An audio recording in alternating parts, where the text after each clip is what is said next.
সরকারের কাছে অনুরোধ, যত তাড়াতাড়ি পারেন নির্বাচন দিয়ে নির্বাচিত সরকারের হাতে ক্ষমতা দিয়ে আপনারা যত তাড়াতাড়ি যাবেন বিদায় নিয়ে নেন। আমার সময় তো নাই, আধা ঘন্টা বলতে পারলে ভালো হতো। সবাই বলেছে, আমার নেতারা বলেছে, আমি ওদিকে গেলাম না। শুধু এটুকু বলতে চাই, নেতা বলেছেন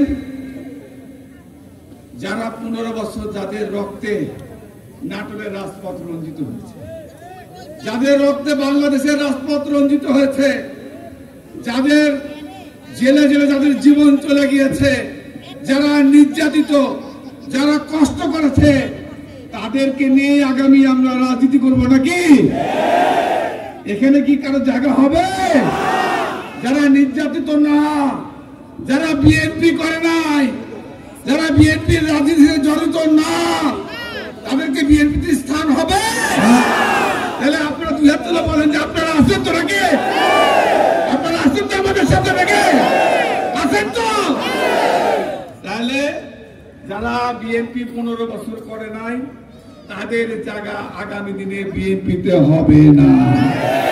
প্রিয় ভাইরা আমার, পরিশেষে আরেকটি অনুরোধ, আমি আমার নেতাকে বলেছি, আজকে আমার জেলার নেতারা আছে, আমি তাদের সিনিয়র, ওরা মানুক আর না মানুক। আমার নেতা পটল ভাইকে আমি মানতাম, আমার নেতা পটল ভাই নাই, আমি এখন সিনিয়র এই দলের।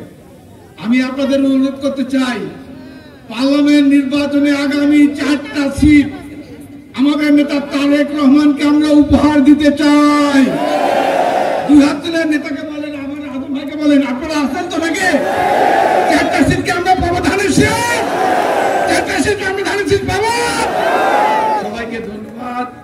খালেদা জিয়া জিন্দাবাদ, তারেক রহমান জিন্দাবাদ, শহীদ জিয়া মোবারক। আসসালামু আলাইকুম।